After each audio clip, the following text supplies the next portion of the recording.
Tratamos cada um como o Pai trata seus filhos, exortando, consolando e dando testemunho, para que vocês vivam de maneira digna de Deus que os chamou para o seu reino e glória.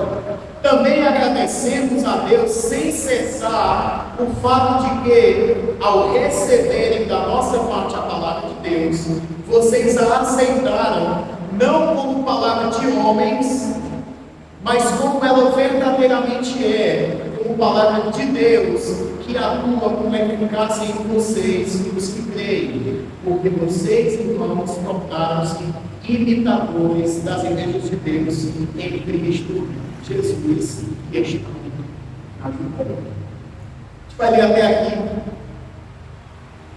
esse capítulo 2. Paulo aqui está falando uma coisa que, quando ele chega no versículo 13, é o tema da nossa mensagem, que é o que? Como os tessalonicenses receberam a palavra. A gente está estudando aprendizados para a nossa fé na carta do 1 Tessalonicenses, e o tema é como os tessalonicenses receberam a palavra. E olha que interessante, no versículo 13, ele fala que, ao receberem de nossa parte a palavra de Deus, vocês a aceitaram, não como palavra de homens, mas como ela verdadeiramente é, palavra de Deus. Os tessalonicenses aceitaram a palavra de Deus, não como palavra de homens, mas como palavra de Deus. Há duas formas da gente aceitar a palavra quando a gente ouve ela. A gente pode aceitar ela como palavra de homens, ou a gente pode aceitar ela como palavra de Deus. Esse é o nosso tema dessa noite. Mas é muito interessante, irmãos, que Paulo ele usa 12 versículos até chegar nesse versículo 13. E o que é que a gente entende com isso? Que eu queria que a gente visse, a gente vai dividir essa mensagem em dois tópicos. Por quê? Porque Paulo dá detalhes de como essa palavra chegou até aqueles irmãos. Porque Paulo ele está interessado em mostrar para nós como essa palavra foi pregada. Por quê? Porque a forma que a gente prega a palavra de Deus, a forma que a palavra de Deus é pregada, ela tem um impacto direto em como ela é recebida. Os irmãos daquela igreja receberam ela como palavra de Deus. E isso é um impacto de como a palavra foi pregada. Então eu queria que, antes da gente entrar em como os irmãos receberam a palavra, é importante a gente perceber todos esses detalhes que Paulo está dizendo para nós sobre como essa mensagem foi pregada. Amém? Paulo ele dá alguns detalhes, eu queria que a gente fosse sobre cada um deles. Olha a primeira coisa que Paulo diz. Está lá no versículo 2, lá no meio do versículo 2, ele diz assim: com a ajuda de nosso Deus nós tivemos coragem. A primeira coisa que Paulo fala é que a mensagem que eles pregaram, ela era uma mensagem que eles pregaram com coragem, porque eles estavam vindo lá de Filipos, e eles já tinham apanhado em Filipos, já tinham sofrido em Filipos, e agora eles estavam preocupados se eles iam receber o mesmo tratamento em Tessalônica. E de fato receberam, como o Adair falou, teve um tumulto na cidade, eles saíram expulsos da cidade. Paulo está falando para nós que, para pregar o Evangelho, nós precisamos de coragem. Para que a gente fale de Deus, nós precisamos de coragem. Outra coisa que Paulo fala, ele vai dizer o quê? Que essa mensagem, ela não tem origem no erro. Uma mensagem que ela não tem origem no erro. O que é que Paulo está querendo dizer? Paulo estava totalmente certo de que aquela mensagem era verdade.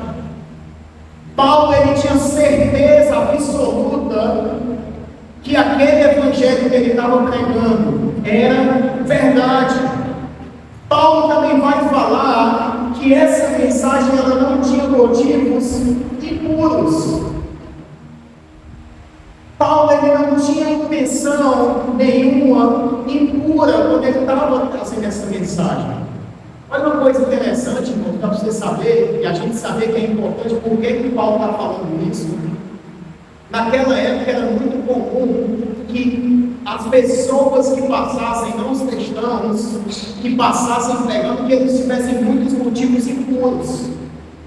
Que houvessem naqueles cultos deles prostituições. E Paulo está dizendo, olha, a nossa mensagem ela não teve isso. A nossa mensagem não tinha nenhuma intenção impura.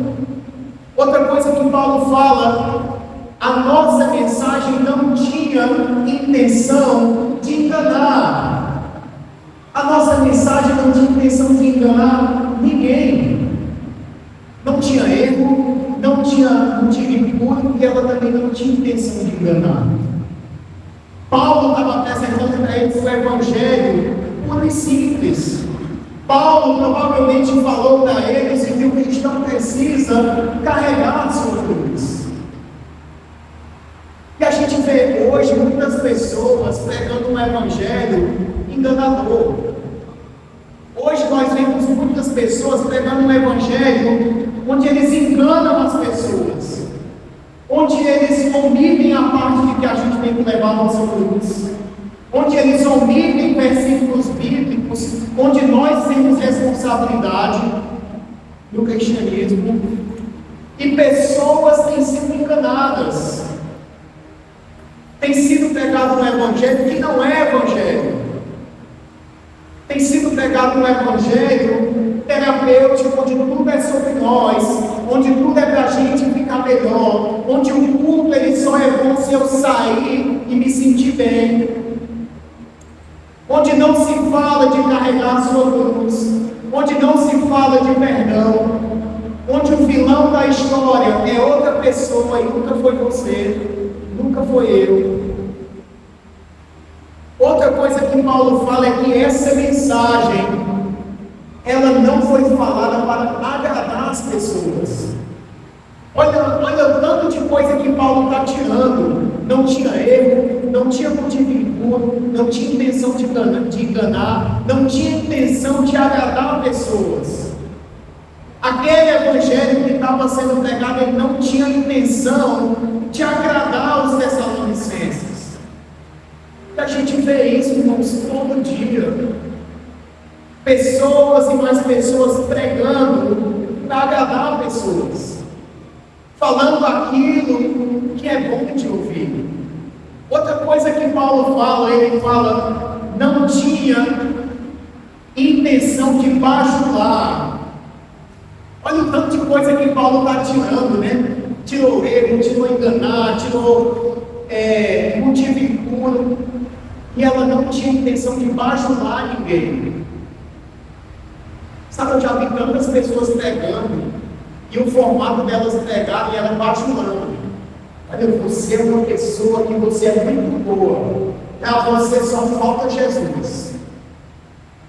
Olha, você é uma pessoa que, rapaz, eu olho para aquele irmão, eu olho para aquele meu amigo, esse aqui não tem jeito, mas para aquele só falta Jesus, né? A gente diz, só falta Jesus. Esse modelo de pregação, a pregação que está bajulando. A gente está dizendo da pessoa algo que ela não é, para que ela venha para a igreja. E Paulo está dizendo que a nossa mensagem não tinha bajulação. A nossa mensagem, ela não tinha ganância. Tessalônica era uma cidade rica, mais de 200 mil habitantes, independente. Havia pessoas de poder lá, e Paulo fala, eu não tinha nenhuma ganância. A nossa mensagem, o que nós pregamos para vocês, não tinha nenhuma ganância. A gente não queria o dinheiro de vocês. Paulo fala que eles trabalharam dia e noite. E por fim, Paulo diz: a nossa mensagem não buscava reconhecimento humano. Aqueles missionários que estavam em Tessalonicense, eles não buscavam glória para eles. Hoje só o que a gente vê são pessoas buscando glória para eles. Pessoas querendo glória, querendo se tornar grandes, pensando grande, pensando em igrejas lotadas. Quanto mais lotado, melhor.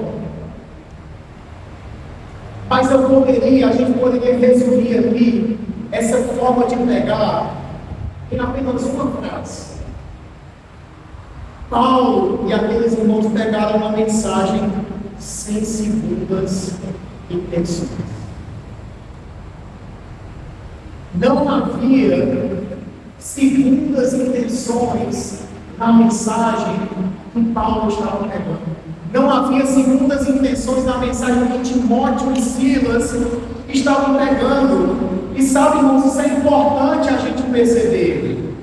Por quê? Porque a forma como a gente prega impacta na forma que as pessoas recebem.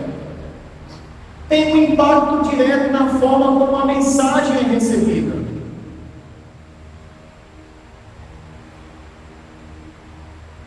E a gente falou de pessoas de fora, né? Que se faz isso, que se faz aquilo. Mas e a gente? Quando nós falamos de Deus, das pessoas, aqui eu queria chamar a gente a nossa reflexão. Quando nós falamos de Deus das pessoas, quais são as nossas intenções? Quais são as minhas intenções quando eu falo de Deus para alguém? Isso é muito importante, irmãos, que a gente venha pensar. Porque qualquer uma dessas coisas que a gente adiciona na mensagem, ela tem um impacto direto em como as pessoas ouvem. E aqui a gente volta para o que Paulo falou, e eu queria perguntar para a gente: será que nós temos tido coragem para anunciar o Evangelho? No seu trabalho, na nossa casa, com os nossos amigos, familiares, será que nós temos tido coragem de anunciar o Evangelho? Será que nós temos tido coragem de abrir nossa boca e falar? Ou será que a gente tem acreditado naquela frase, naquela muito cômoda que diz que o Evangelho ele é pregado sem palavras, você não precisa falar nada? Isso é uma grande mentira. O nosso exemplo conta, sem dúvida. Mas o Evangelho, ele nunca na história da igreja foi pregado sem palavras. Jesus era um homem que falava demais. É só você olhar para o Sermão do Monte, capítulos 5, 6 e 7 de Mateus. Parábolas o tempo todo. Pedro faz um sermão gigante depois que Jesus é assunto ao céu no dia do Pentecostes. Será que nós temos tido coragem de falar o Evangelho? E quando nós falamos, que mensagem nós temos passado para as pessoas? Será que a nossa mensagem, nós temos certeza daquilo que nós estamos falando? Hoje a gente vive num mundo que cada um tem sua verdade.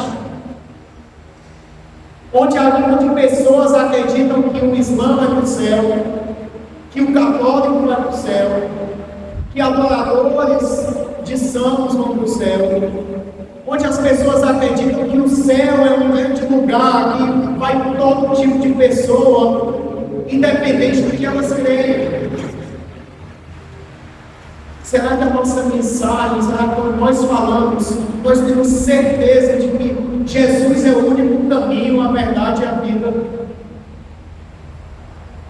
Será que nós temos dito, irmãos? Infelizmente, muitas vezes motivos, ou pensando em motivos futuros, quando pregamos. Não aqueles motivos impuros que aconteciam na época de Paulo. Mas quantas vezes, irmãos, nós não vimos pessoas trazendo visitantes, porque a intenção dela era namorar com o visitante, era construir um relacionamento com o visitante, e ela ia com medo daquilo, né, de namorar com um descrente, ou de ter um relacionamento com um descrente, ela traz a pessoa, mas no fundo, a vontade dela é só de namorar, é só de construir um relacionamento. Será que quando nós pregamos, irmãos, nós temos tido intenção de esconder algumas partes do Evangelho, as partes mais difíceis, a parte onde nós temos que crucificar o velho homem? Será que nós temos, irmão, nós temos tido, irmãos, vontade de agradar pessoas quando nós pregamos?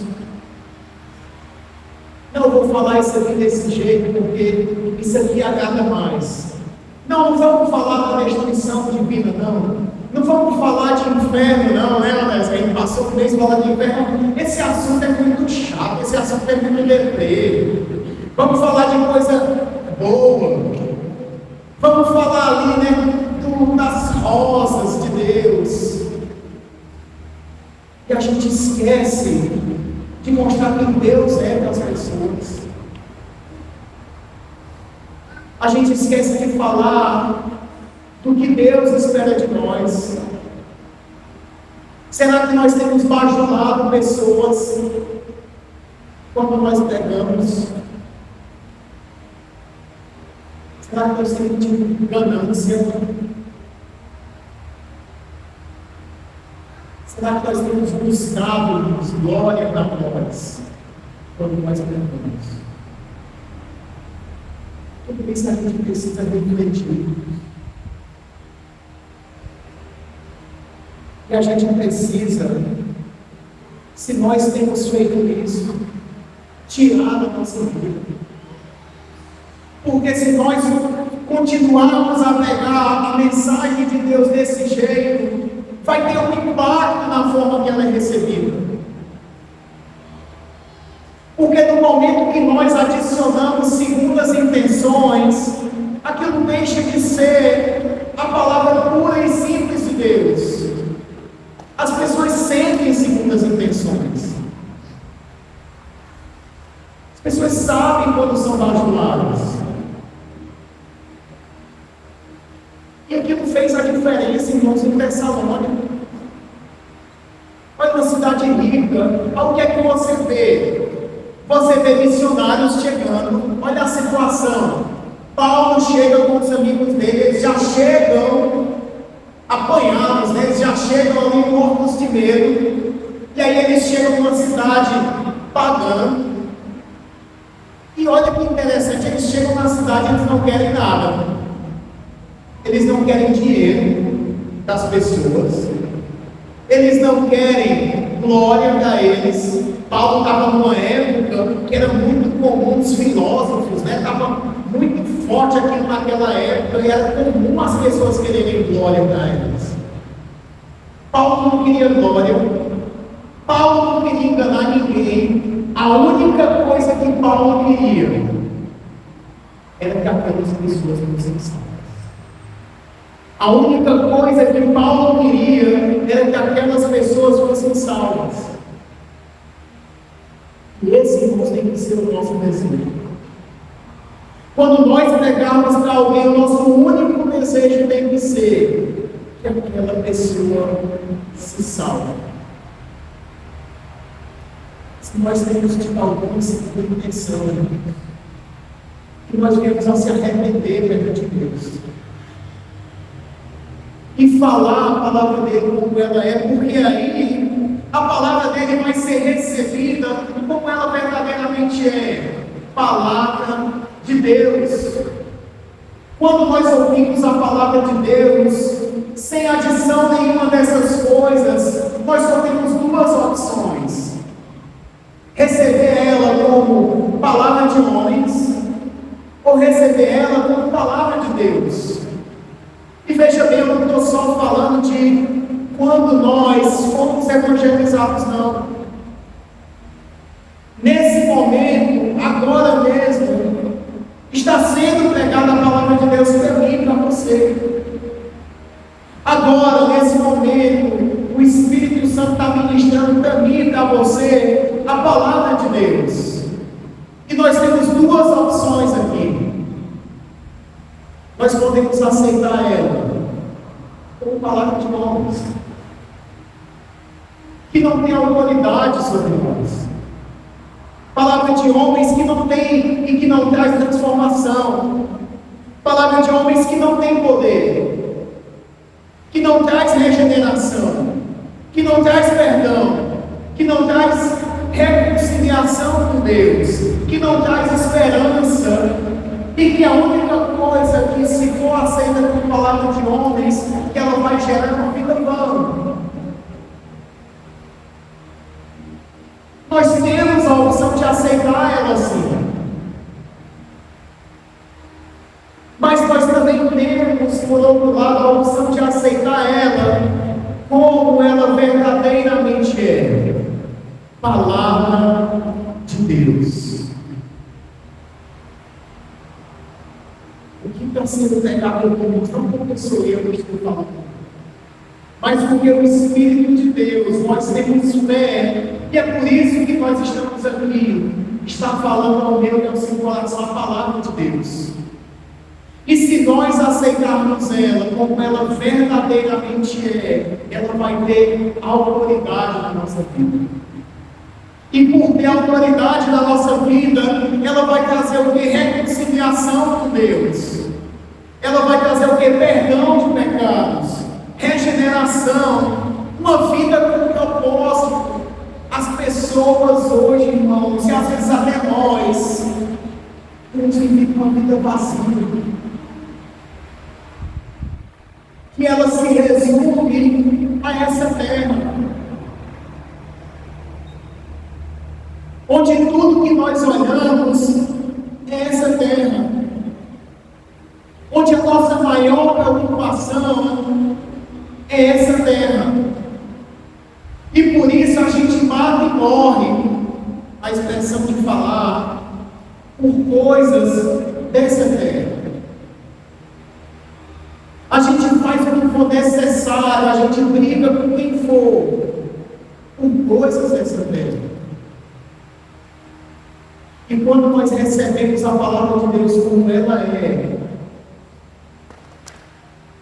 a gente recebe uma vida com Deus.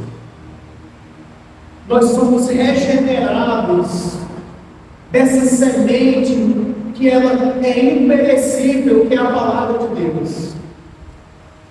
E por fim, irmãos, quando nós recebemos essa palavra como ela verdadeiramente é, nós nos tornamos imitadores de Cristo.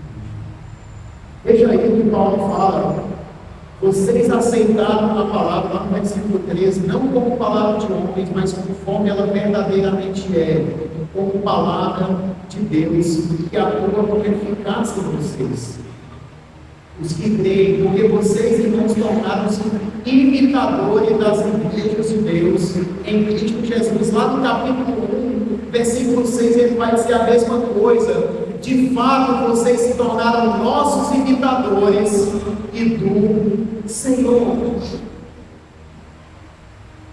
Aqueles irmãos, por aceitarem a palavra daquele jeito, por receberem ela como palavra de Deus, se tornaram imitadores de Cristo, porque eles receberam a palavra agora atuante na vida deles. Sabe, irmãos, o chamado aqui para nós nessa noite é nós nos tornarmos imitadores de Cristo. Se nós recebermos essa palavra, como ela verdadeiramente é, o resultado não é outro, senão nós nos tornarmos imitadores de Cristo. Não para fazer o que ele faria. Há um tempo surgiu uma frase que ela até pegou, hoje a gente não ouve mais, mas de vez em quando alguém cita, que é quando você está numa situação, você pensa o que Jesus faria. O que Jesus faria no meu lugar. Deixa eu te falar uma coisa, irmão, a gente não precisa saber o que Jesus faria. A gente não precisa imitar um Jesus pensando no que ele faria. A gente precisa imitar Jesus no que ele fez. Ser imitador de Cristo é imitar Jesus no que ele fez. Ser imitador de Cristo é amar como ele amou. Quando nós recebemos essa palavra, nós fazemos isso. Ser imitador de Cristo é andar como ele andou, é viver como ele viveu, é morrer como ele morreu, é orar como ele orou. A gente não precisa pensar o que Jesus faria. Será que ele queria orar nesse momento? É orar como ele orou, é perdoar como ele perdoou. Olha que interessante, é ler a Bíblia como Jesus leu. Jesus estudou a Bíblia. Não é a Bíblia completa, né? Porque ele não tinha naquela época. Mas Jesus sabia do Gênesis a Malaquias. Então ele leu a Bíblia. Mas não só Jesus leu a Bíblia, como ele praticou a Bíblia. Ele praticou o que tinha lá. Nós precisamos amar a Deus como Jesus amou. Precisamos trabalhar como Jesus trabalhou. Incansavelmente, seja no seu trabalho secular, seja aqui na igreja, mas Jesus também descansou. Jesus estava cansado um dia, e no meio de uma tempestade, o cansaço era tão grande que ele só descansou. Os discípulos achavam que o barco ia afundar, e ali naquele momento, Jesus nos ensinou a descansar. Imitar Jesus é isso. Não olhar o que ele faria, mas o que ele fez. Quando nós recebemos a palavra, como ela verdadeiramente é, nós nos tornamos imitadores. O chamado aqui nessa noite, para mim e para você, é nós nos tornarmos imitadores de Cristo. Por isso eu convido você a fazer uma reflexão na sua vida. Será que nós temos imitado Cristo? Nos nossos passos, quando nós nos acordamos, quando nós nos levantamos, quando a gente sai para trabalhar, quando a gente está em casa, com a família, quando a gente está com os amigos, temos imitado Jesus.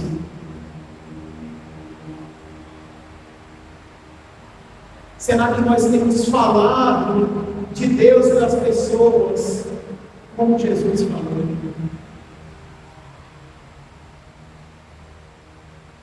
Sabe disso? Esse é o chamado para a gente. Você que nos assiste em algum momento, né, da sua caminhada, ou você que pode até não ser convertido, Jesus está te chamando. Não só você que não é convertido, mas nós que estamos aqui. Jesus está chamando a gente nessa noite para se tornar imitador dele. Jesus está chamando você, amigo. Está chamando Eliel, Diego, Célia, aí. Jesus está chamando você para ele voltar. Jesus está chamando a mim, para a gente se tornar imitadores de Cristo.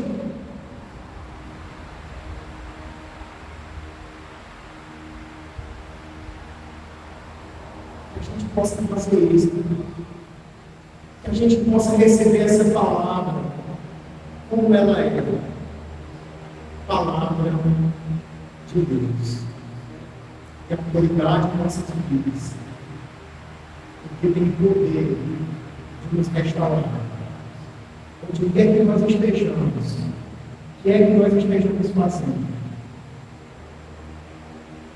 o Senhor possa nos abençoar, em nome de Jesus. Amém.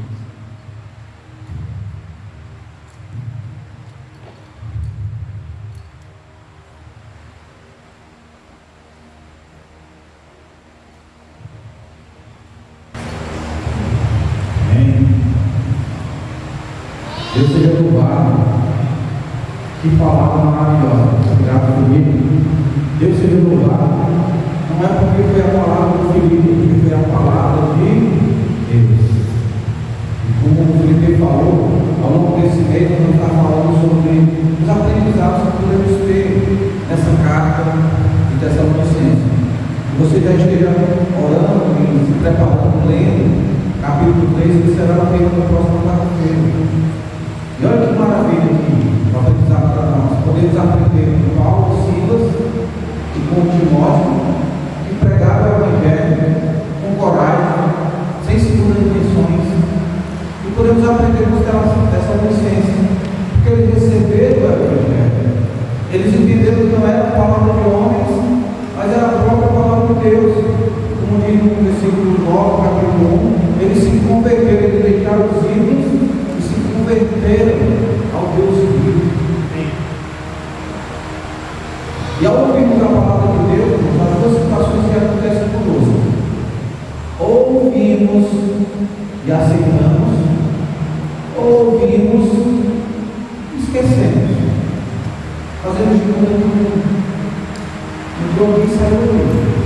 Quando ouvimos e aceitamos, gera vida nas nossas vidas. Quando ouvimos e não aceitamos, continuamos do mesmo jeito, na mesma rotina, nas mesmas práticas, seguindo para a morte. A palavra de Deus é poderosa. Eu louvo a Deus, porque Deus está usando pessoas para continuar falando a mim e a vocês. Nós possamos sair daqui de novo.